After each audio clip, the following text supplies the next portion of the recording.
Since 1887, the Stonington Free Library has been a center for knowledge, ideas, creativity, and entertainment. It is a comfortable and welcoming community space for the town of Stonington, Connecticut, where all ages can explore, discover, gather, and learn within a building of distinctive and unique architecture.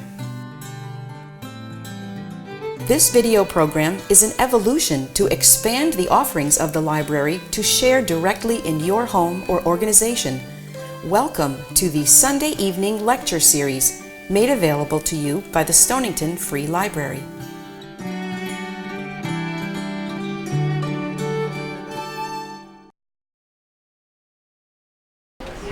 So we're very fortunate tonight to have Deborah Goodrich Royce speak to us on her book, Finding Mrs. Ford. This book is a real page-turner. And the first time, when I read it for the first time, I was really consumed as to what was going to happen to our heroine. Anyway, I won't give anything away right now. But first, a couple of housekeeping items. Please turn off your cell phones. I see people reaching for their cell phones. And please register for a library card because our funding depends on the number outstanding. So following Deborah's talk, she's going to be signing books and we'll have some wine and cheese for you. But anyway, our author has had a varied career. She began as an actress with a soap opera, All My Children. And then following that, she worked as a story editor of Miramax Films. Together, she and her husband, Chuck, have rebuilt and restored the beautiful, beautiful, magnificent Ocean House, the Weekapaug Inn, and they have established the Savoy Bookstore. So currently, they are working on, there's a chair right up here. They are working on breaking ground on the renovation of the United Theater Arts Complex in Westerly. Bravo, bravo. Wait a minute. More. Deborah confesses to being a huge Hitchcock fan. She has always also been interested in the question of identity and whether it changes over a person's lifetime. So, without further ado, let's hear from Deborah.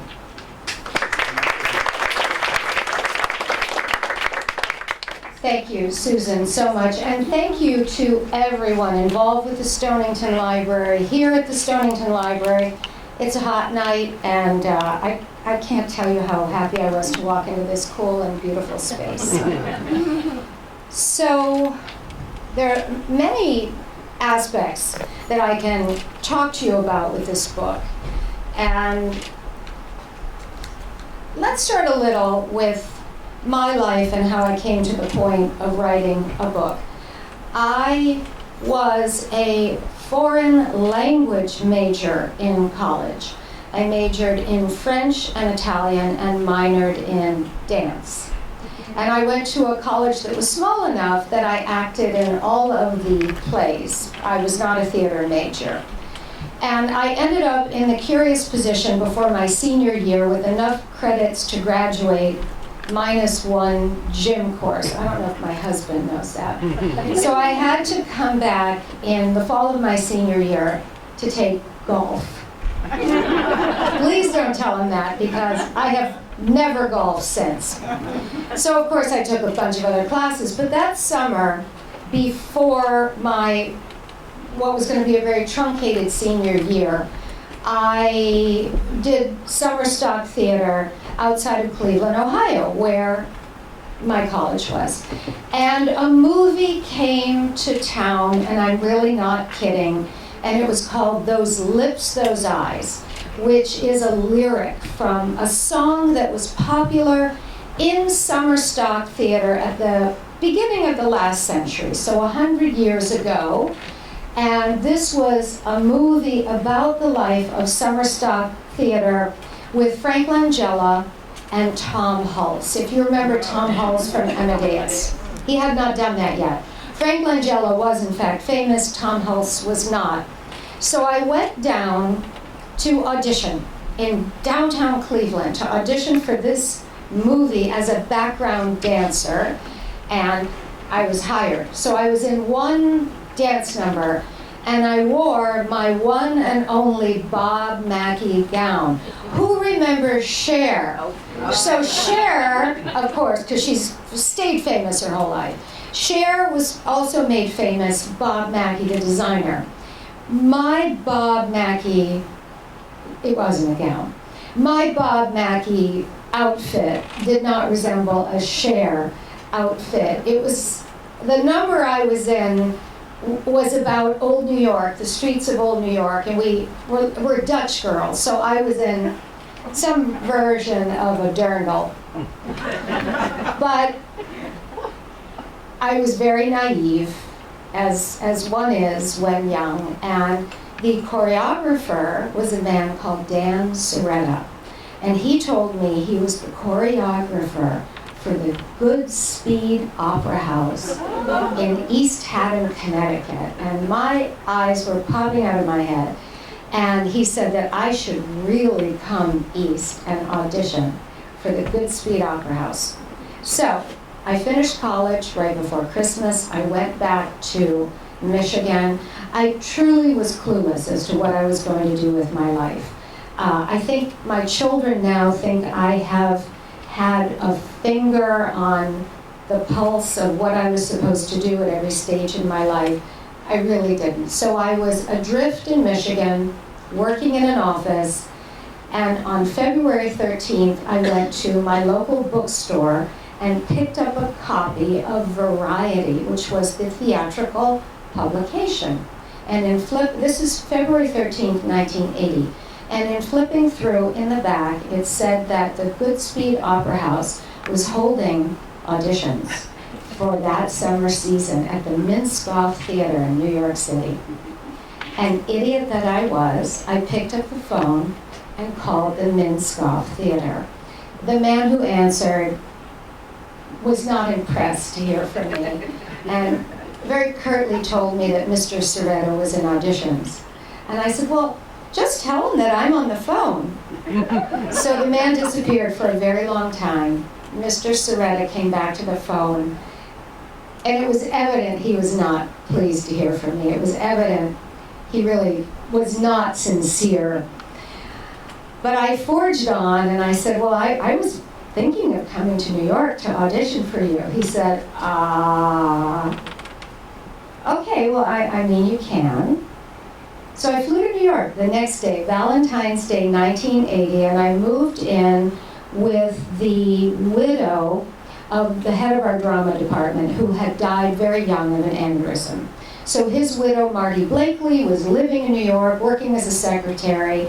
I came and stayed with her, and you know where it's going. I auditioned for Mr. Soretta at the Minskoff Theater, and I did not get it.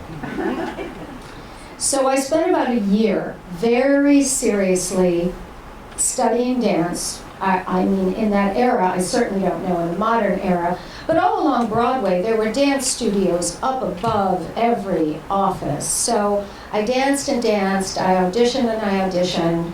I got very close to many things. I auditioned for Agnes DeMille herself. And I saw her at a certain point watching me, and she was looking at me, and she went, so, a year in, the writing was on that wall that I just wasn't good enough. And I had loved acting, and I thought, well, I will give this one more shot. I went to class with a man called Gene Frankel, who had been a big Broadway director, and I don't know what happened. I sent out, these were the days you sent out postcards with your headshot on them. And I wrote to every agent, and I must have had a good headshot, and I got an agent, and I started booking commercials from Coca-Cola to Clearasil to Weight Watchers, frozen desserts, to bacon-flavored Cheetos, which was a failed product. That was in the era of fame, and both my Coca-Cola commercial, that was the new Coke Is It? So my Coca-Cola commercial and my bacon-flavored Cheetos commercial were all takeoffs on the movie Fame. So I did a lot of dancing down the halls of high schools. So I was, 21 years old, and I'm dancing around these high schools. But I actually made lifelong friends. But after that year, I booked a very big leading role on a soap opera. I booked the Silver Kane, which, not a very reasonable name.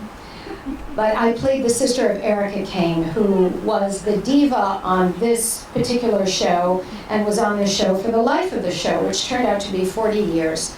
And they created this storyline which was based on the movie All About Eve, if you remember that, with Bette Davis and Anne Baxter, right? So I played the Anne Baxter role, who was this newcomer who comes to town and seems all sweet and innocent, but bit by bit is going to make it her mission to take over the life of the star, in this case, Erica Kane. So I did that for 1982 and 1983. And it was really a harrowing experience because my character descended more and more into kind of madness and evil. In a soap opera, that's a very taxing thing to play every day. In a movie, you might have 3 months or so that you're playing a character, but with a soap opera, you shoot from 7 a.m. to 7, well, you don't shoot, but you work from 7 a.m. to 7 p.m., 5 days a week, 52 weeks a year. So it was thrilling and wonderful, but also kind of soul-sapping, I would say, playing that kind of character. And then I was written out of that, and in fairly short order, about 10 months later, I landed on another soap opera, and then at the very same moment was asked to come to LA to screen test for a pilot with Christopher Lloyd. He was the guy with the big white hair from Taxi, that television show, and Back to the Future. So I had to let this other soap opera, I think it was The Edge of Night, Guiding Light, one of those. And they said, if you get on that plane, you won't have a job when you come back. So it was a tough decision to make, but I got on the plane and in the end got the job, which is what transitioned me to LA, because at that point, if there were 5 auditions a month in New York, there were 5 auditions a day in Los Angeles. I have no idea what it's like now, but the volume of work out there, this was in the olden days before reality television and all those, hundreds of cable channels. So the business was very concentrated and specifically out there. So I entered into this wonderful period of work, and it was great, it went well.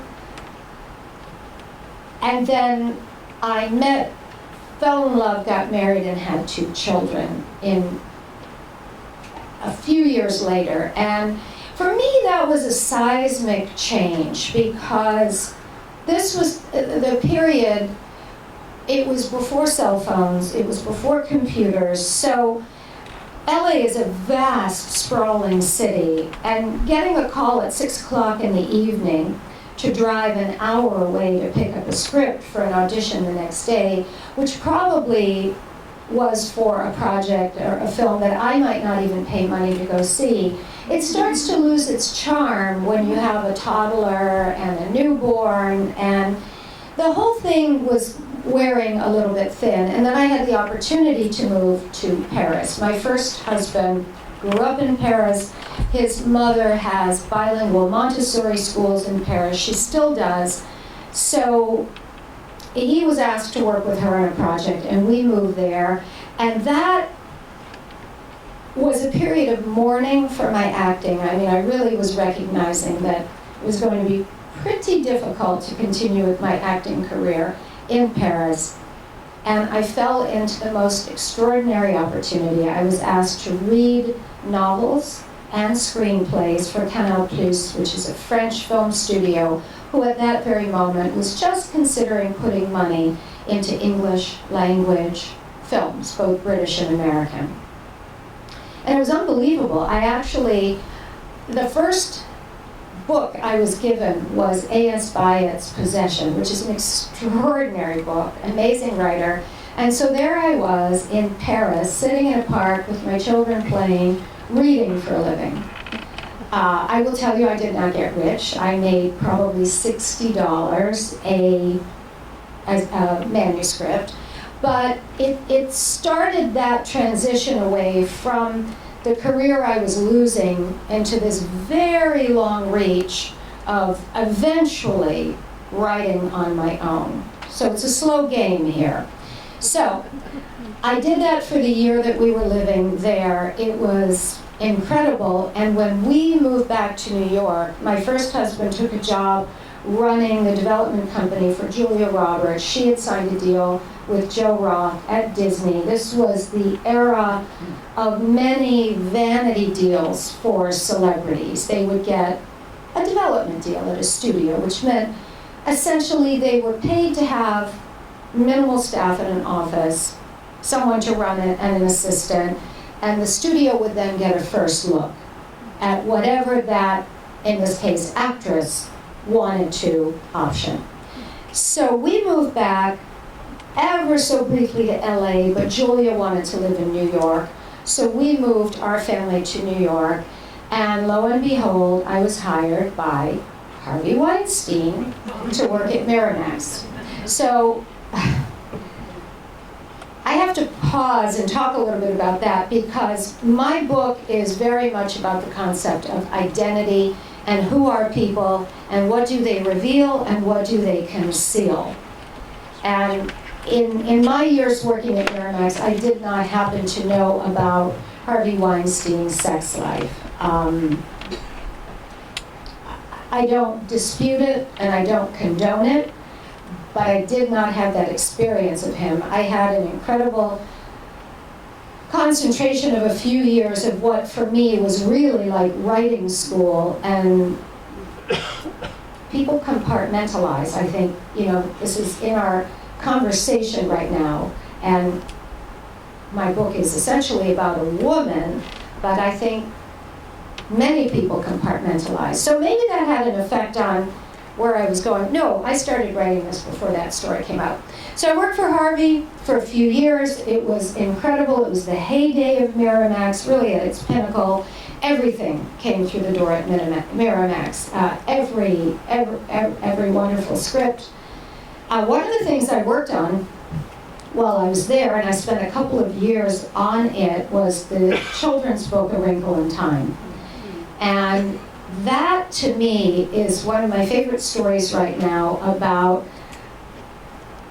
how humbling it is. We don't really know where anything is going in life. So if you think about it, Madeleine L'Engle wrote that book in the early 60s.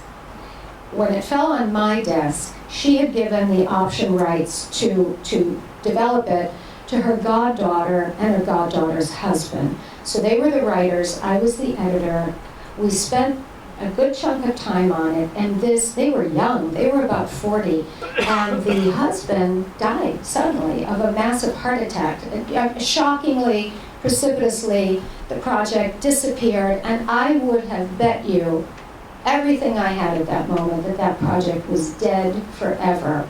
And lo and behold, 5 years ago or so, the African-American female director, Ava DuVernay, developed it and directed it. It's a movie with a multiracial cast. It's set in Los Angeles. That movie that Miss DuVernay made could not have been made in the 90s when we were working on it, certainly not in the 60s when Madeleine L'Engle wrote it. And I was very humbled and inspired by that, because I thought, what do I know? I mean, you think you're looking at such a little slice of life at any moment.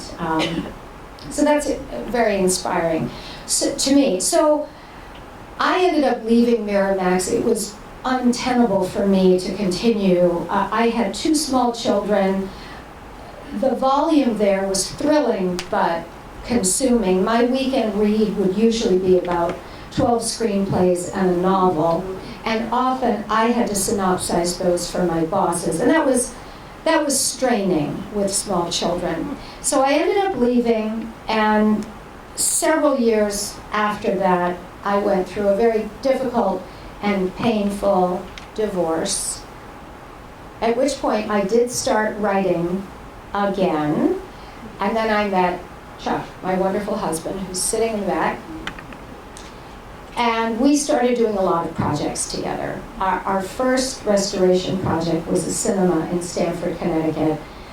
Because I had been in the film business, I think Chuck thought I knew something about running a theater, which I didn't, but it was a wonderful melding of his interests and my interests, and that kind of got the ball rolling for all of these restoration projects that he certainly has taken leadership on, but I've been a team member straight along. And at the same time, I was always writing. I was in writing groups, I was, writing short stories. I had written a screenplay when my first marriage broke up about a woman who believes her husband is having an affair. It's a black comedy, and she decides to kill him because she doesn't want to be a cast-off reject, throwaway. So she starts to spin increasingly out of control and go on stranger and stranger quests to off her husband. It's fun and silly, and I actually got a grant for it with my writing partner from the Massachusetts Arts Council, but life got busy with Chuck and we put it aside. So that's still on the famous shelf. But in the process of the Avon and working on it, we developed a close relationship with Gene Wilder, whom I adored. I think he's one of the funniest men who ever lived.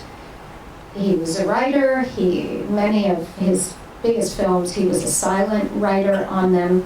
So Gene and I had a writing correspondence, and in his way, at a certain point, he said, "Are you a writer?" And I said, "Oh, well, gosh, I think I write." He said, "I would love to read something that you've written."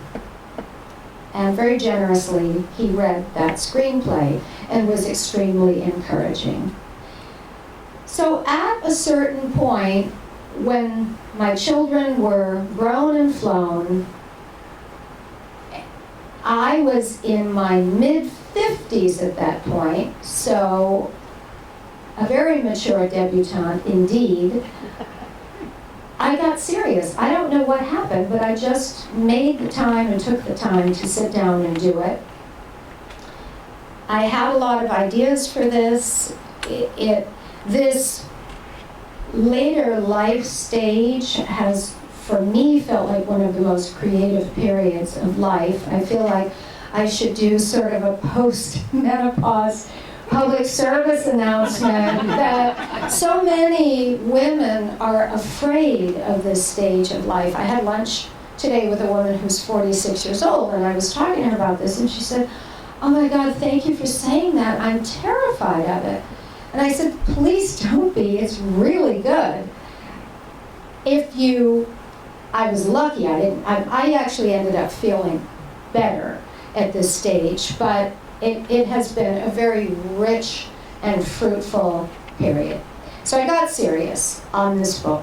I started the first 6 months writing about a day a week and talking to another friend, an African-American friend who was an editor at Essence, an editor at Ebony. She's written 7 books herself, an extraordinary woman, Harriet Cole. She kindly said to me, "How many days a week are you writing?" And I said, "Oh, Harriet, I'm writing 1 day a week." And she looked at me, she said, "You are never going to finish your book writing 1 day a week." So I fixed it. And what I did, many writers will tell you that they write at the same time every day. I can't do that.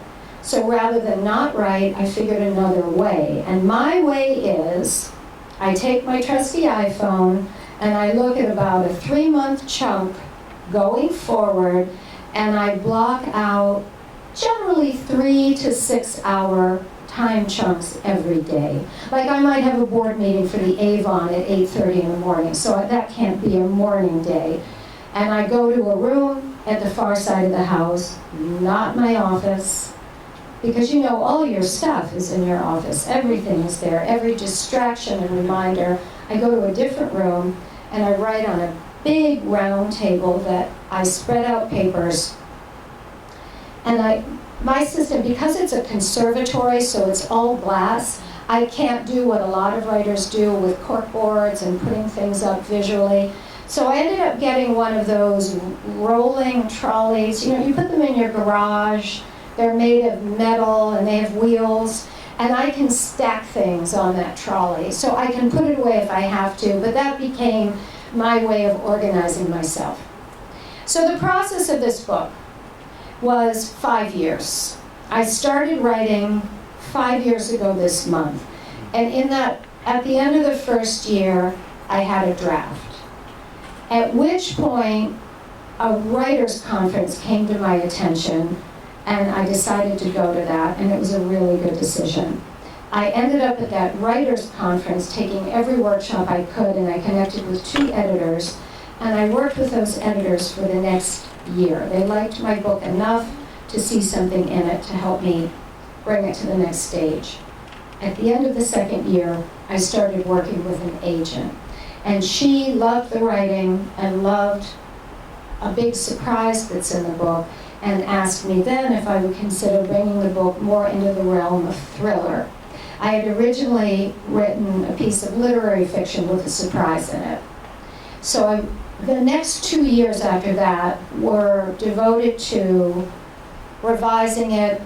She would submit it, it would get rejections, I would revise it, and after 2 years, I got 2 offers, made a choice, and then this past year has been kind of the business of the book, which is not negligible, the whole business of getting your book out there. I was telling some ladies earlier, publishing your first book now, someone was saying that she felt like she was just made a Russian princess on the eve of the revolution, which,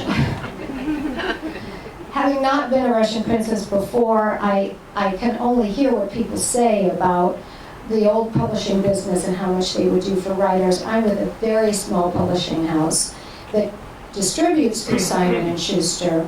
But I think it helps to be a person of a certain age because I am completely ready, willing, and able to do a lot myself. And I kind of know how to do a lot of things because I've lived 61 years, so I'm not 21 anymore, you know, calling Mr. Soretta at the Minskoff Theater.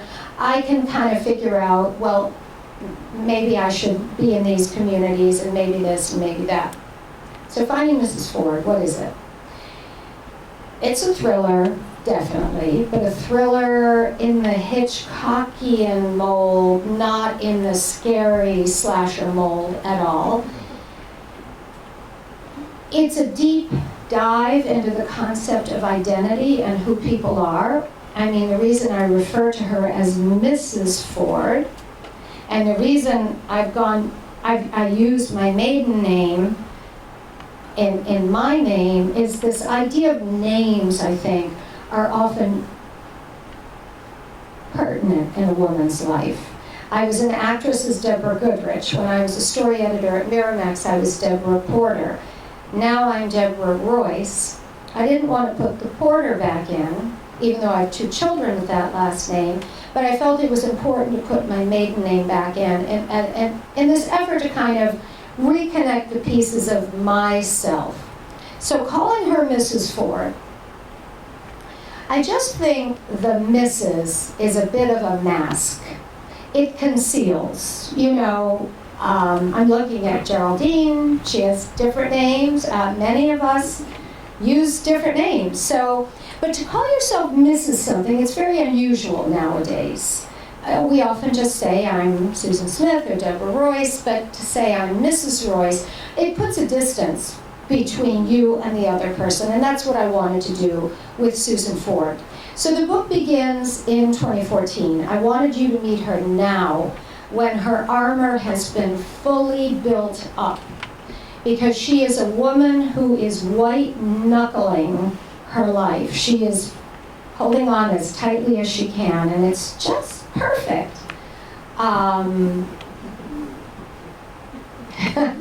Such as that is. And it begins on a beautiful morning in this part of the world, specifically Watch Hill, and the FBI shows up at her door in August of 2014 to ask her about a man named Sami Fakouri, who is an Iraqi Chaldean. And the Chaldeans are of interest to me. They are a group of Catholics from the north of Iraq, near Mosul. It's right at the moment when ISIS is marching into Mosul and slaughtering quite a few different groups of people, but the Chaldeans are right in there with the Yazidis and everybody else. And Susan Ford lies. She says she does not know him. And the FBI say, well, that's kind of funny because he just took a plane from Baghdad to Boston and we picked him up in a car on his way to your house. So that's when you go back to 1979 in Detroit. She is a college student. It is the summer before her senior year. She lives in a suburb to the north of Detroit, not Grosse Pointe, not Birmingham and Bloomfield Hills. Those are the very affluent suburbs. She lives in a much more middle-class suburb where all the houses look the same. And she takes a nice, lovely, respectable summer job at a nice, lovely, respectable ladies' boutique, and she meets Annie Nelson. And Annie is gorgeous, and she's wild, and she's tall, and she has long, dark hair, and she's like Rita Hayworth and Gilda. She just sucks all the air out of the room. And Susan, like men, like women, is completely dazzled by Annie and has never met anybody like Annie. And these girls tentatively become friends. They are opposites, but they become friendly. And about a month into that summer, Annie asks her to meet for a drink and comes up with the big idea, which is to make a lot more money for college. They should ditch these boring jobs and become cocktail waitresses at a disco right on the edge of Detroit. So it's a poor idea. We all know this is a very poor life choice. Susan knows it's a poor life choice, but she does it, which I would have done. I was that kind of girl. I was easily influenced. So she puts on the little outfit, which is like a man's suit, but the bottom isn't pants. It's, you know, those danskin pants, like a leotard. So it's a vest, a white shirt, a tie, and the leotard bottom. And off she goes into this world of this disco, which is run by three Italian-American brothers, but is heavily frequented by Iraqi Chaldean men, which is a group in Detroit. A lot of groups came to Detroit throughout the course of the 20th century. There were jobs, and good jobs, and the Iraqi Chaldeans were among them. And in Detroit, the Chaldeans run the grocery business, like the Koreans in New York. I don't mean they're running, Safeway and big groceries like that, the little urban grocery stores. So that's really the setup of the book. What happens in the summer of 1979 when Susan meets Sami Fakouri, this man from Iraq? Why on earth would he be coming to see her in beautiful Watch Hill 35 years later, and why is she lying? So it goes back and forth between the two eras. And one of the major edits I did along the way, originally the book was structured more like a tennis match. 2014, 1979, 1479, 1479. And when it garnered a bunch of rejections, my agent had me work with an editor, and her big suggestion was, why don't you restructure it and cluster chapters together? I've written very short chapters, which I think people like, but in clustering maybe 2 to 4 chapters an era, you don't feel quite like your head is ricocheting back and forth from one to the next, and I think you have a little bit more of a chance to connect with what's going on at that time period. So that was one of the biggest changes. The other thing I did, primarily, over the course of the beginning of writing to now, was to shake off my filmmaker's vision. In a movie, even in a thriller, you, the audience, often are able to see around a corner that a character cannot see around. In a novel that's a thriller, it is ill-advised. The general wisdom is you should be yoked to the main character's vision. It makes a more thrilling thriller. So at the beginning, the book starts with a gunshot when the Watch Hill Yacht Club, the flag is going up, and Susan is sitting outside on her Adirondack chair and nearly jumps out of her skin, which is odd because she lives right next door. And she goes to take her dogs for a walk, and as she comes out of her driveway, she sees a Ford Crown Victoria sitting to the side. And she notices it, and she finds it a little bit odd, but she shakes it off, and she starts to walk her dogs. And the car, the engine starts, and it follows her through the streets of Watch Hill. So that's a little bit cinematic, but she's aware of it. She knows the car is there, so it's not completely just the reader. So I'll read you a short little excerpt, and then we can take some questions.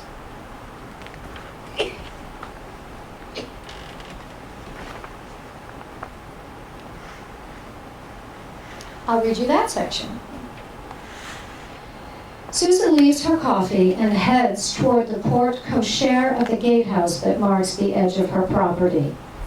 The proscenium arch of this entrance creates an irresistible invitation for passers-by all summer long. The tourists can't help themselves. Looking through the porte cochere at the roses, the lighthouse, and the sea, centered so perfectly, people wander through it, like entering the frame of a painting to take a photograph. These trespassers alarmed her when she first came here, when she married Jack and began to spend her summers in Watch Hill. She still doesn't like finding strangers on her land, but she has come to accept the fact of them. This morning, it is still too early for tourists. She steps out of her driveway and, as is her custom, is about to turn to the right. She almost does not see the car, nondescript, late model American, parked to the left of her house. She starts off, the dogs are pulling her, but something makes her freeze. Some old fighter's instinct, nearly buried by years of comfort, but not quite dead. She stops. She turns back. She considers the car. A Crown Victoria. The sun glints off of its windshield, mirroring back an image of the scene she already knows. The green of the trees, the blue of the sky, the silent glide of a lone white gull. A place for everything, and everything in its place. Once again on this perfect summer day, she has conjured past ghosts come to haunt her. Deliberately, she shakes off her nerves and slackens her grip on the dogs that she has been holding back. She turns to begin her walk. The car shifts into gear and rolls after her. So. Is that you? That's a good question. So someone asked if it's me. Of course it is. It is and it isn't. So the name. Her name is Susan Bentley Ford. My name is Deborah Goodrich Royce. That amused me. All of those are automotive names. Chuck and I are not related either to the Rolls-Royce people or the Goodrich tire people. Mrs. Susan Bentley Ford is not related to the Bentley family or the Ford family, but it was just a funny little tickle for me. And of course, I'm everybody in the book, really. I think in starting the book, I related most to Susan. I did not know how I would write Annie, and I took a trip to Michigan, to Detroit, and I was driving around, And my car kind of took me to the church I attended with my grandmother when I was a girl. My grandmother came from Belgium, which is another amazing story. Her family left in March of 1914. March. Not even a glimmer of war. So how they got out or why they got out was kind of a miracle. Anyway, my grandmother was Catholic, so I would go to St. Mary Magdalene Church with my grandmother as a little girl, and I remember the Mass in Latin. And I went to this church, and I walked around the church, and I thought, that's my key to Annie, my wild, bad, troubled, dangerous girl. That's going to be my key to her, her foundation of this relationship with her grandmother and Catholicism. Go figure. But it worked for me in the writing of her, and I think it made her a much more real person. So that bit of me is in Annie, the grandmother thing. But I have to say the story's fictitious. If you've read it, it's fictitious. If you haven't read it, it's fictitious. But like every writer, I use places I know, I use people I know. It's very hard to write a place. And you want to write a place well. I went to a talk at the New York Public Library a couple of years ago with two of the best writers in the business, and the subject was a sense of place. And one was Jeffrey Eugenides. And if you haven't read Middlesex and you're interested in Detroit, it is the greatest novel ever written that is set in the backdrop, with the backdrop of the 20th century rise and fall of the city of Detroit and its suburbs. And the other one was Zadie Smith, who is a British writer of African descent who sets a lot of her books in London. So I've thought a lot about that sense of place. So everything I write, every step or transition in a car that a character takes, those are real. The places are charted out and it works. I timed it. So, any other questions? Yes. You mentioned a writing partner. Could you tell us what involvement he or she had in the book? None. And I adore him. His name is Mitch Chinunzio, and he's a screenwriter, and he actually was one of the writers of a movie I did, and my first feature film. So I've done a lot of television. It was a movie called Just One of the Guys, and we shot it in Phoenix, Arizona, and we were friends ever since. So I was going through a really sad and heartbreaking divorce, and I was kind of a mess. And I got an idea for that crazy story of the woman wanting to kill her husband. And I got up at 2 in the morning and started writing. And in over a few weeks, I wrote a 60-page treatment. But I didn't have confidence that I could write a screenplay. Screenplays are mechanically and structurally very specific. So I asked Mitch if he would write it with me, and he did. And I adore him. I don't think I'm suited to having a writing partner. He and I didn't agree on everything. And that's probably a little bit of the reason why that's still sitting on a shelf. But he's still a very good friend. And my second book, Ruby Falls, which is much more gothic and spooky, I've had Mitch read it, and he's coming up to Watch Hill on Tuesday, and we'll sit for an afternoon of notes, because I respect his opinion. But I don't write with anybody. It's hard to do that. Yeah. Yes. Is your former husband still alive? He is, and I named a dog in the book from him after him, and with his blessing. So my former husband is Pliny Allen Porter IV. Pliny, like Pliny the Elder and Pliny the Younger. I had to name a dog after him. So Mrs. Ford's dogs are Calpurnia and Pliny. But I got his blessings. Yeah, he lives in Cambodia. I say no more. Yes. So where on earth did the idea of having someone from an Iraqi Chaldeans, which I'd never heard of before, be a character in your book? Because I've met Iraqi Chaldeans in Detroit. I'm from Detroit, and they are people there. And so I was in college. I actually did work at a discotheque. And there were Iraqi Chaldeans there, and I went back to college in my Middle Eastern history class, and I raised my hand and said, what about the Iraqi Chaldeans? And my professor said, how have you heard of them?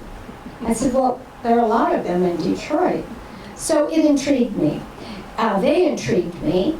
And the fact that they're Catholic I thought was interesting, because many of the Christians of the Middle East are Eastern Orthodox, but not the Chaldeans. They're under Rome.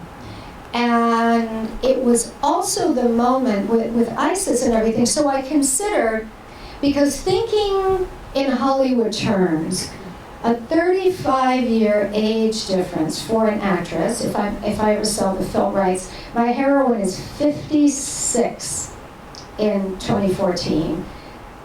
Hollywood doesn't really like that. So I explored 2004, 10 years earlier, she would have been 46, and it was the moment, after we had gone into Iraq. Oh, also Tariq Aziz, who was the foreign minister to Saddam Hussein, he was a Chaldean. So that whole, Iraq, a lot of the Middle East, there was this whole pan-Arab movement post-war. There was this idea that there could be a greater Arab identity irrespective of borders and religions, and as dysfunctional as it was, Iraq held itself together. I know he was a despot and everything, but there was a larger Iraqi identity in Iraq before the death of Saddam Hussein, and Tariq Aziz, a Chaldean, was his foreign minister. And Tariq Aziz's real name was something like Mikhail Johanna, much more of a Western name. So I was just intrigued, and I played with 2004, but I didn't think it was as compelling. I thought there was more of an immediacy of that moment. So whatever actress, if it's Soul, gets to play it, she has to be older. So, yes? When you set out to write the book, did you know where you were going, or did it get revealed to you? Did you know the ending? How does that process work? So the question is, when I set out to write the book, did I know where it was going, or was it revealed to me? Both. I knew 3 things I wanted to have happen in the discotheque in Detroit, and I knew what I thought would be the end of the book and is now the middle of the book. And then things were revealed to me, or I worked very hard to figure out certain things. This necklace that you see in the cover is obviously in the plot, and that came later, weaving that in. And when you so the book is non-linear, and I did write it in the order in which you read it. I didn't write all of 1979 and all of 2014, but I did take it apart multiple times, lay it out, outline it, timeline it.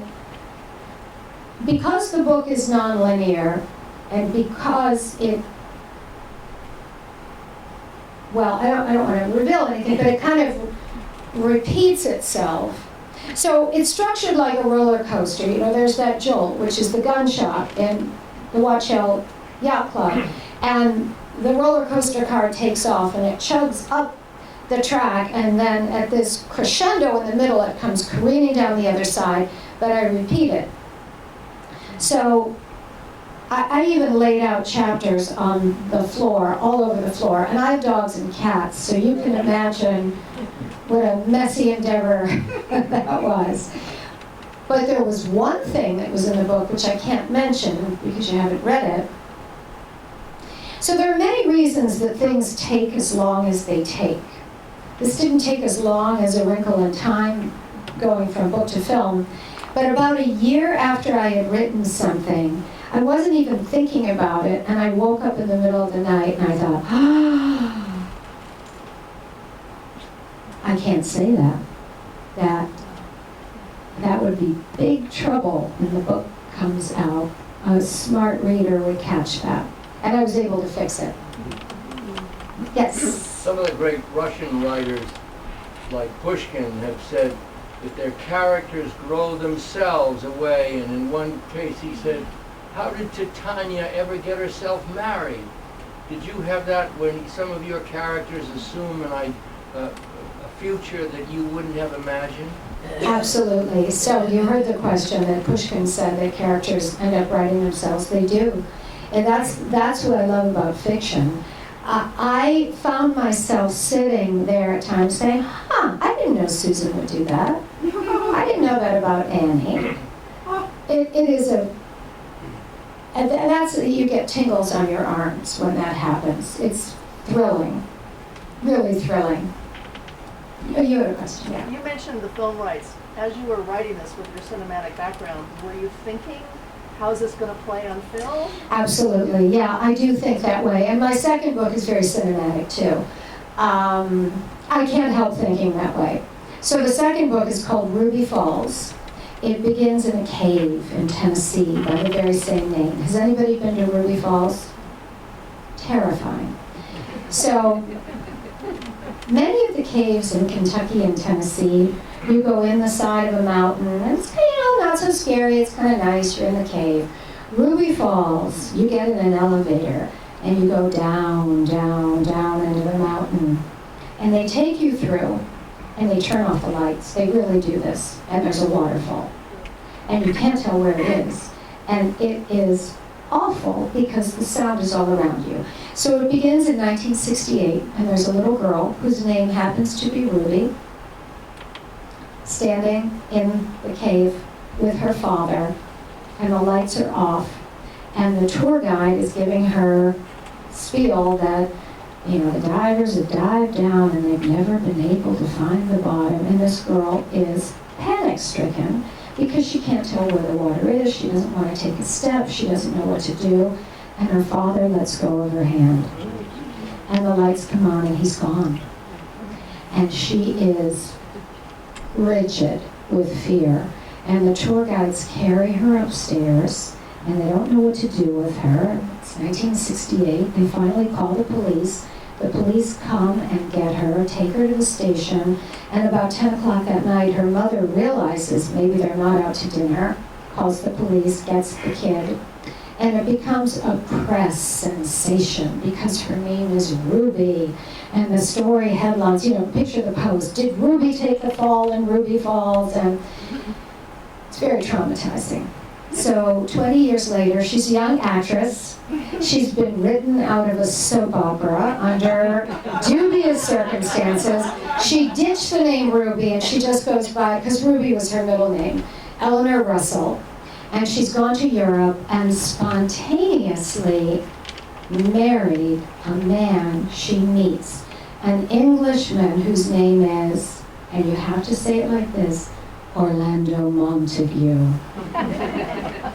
So she doesn't know anything about him, and he doesn't know anything about her. They go on a honeymoon. They're about to go in the catacombs of Rome, and as you can imagine, she has an attack of claustrophobia. And she knows probably this would be a good moment to tell her new husband about this big scandal of her childhood, but she doesn't. Next, they move to LA. They get a perfect cottage in the Hollywood Hills. It's got a picket fence, pink and yellow roses. She rescues a cat. It's perfect. Orlando's perfect. Everything's perfect. She's cast in a movie. It's a remake of Rebecca. Does everybody remember Rebecca?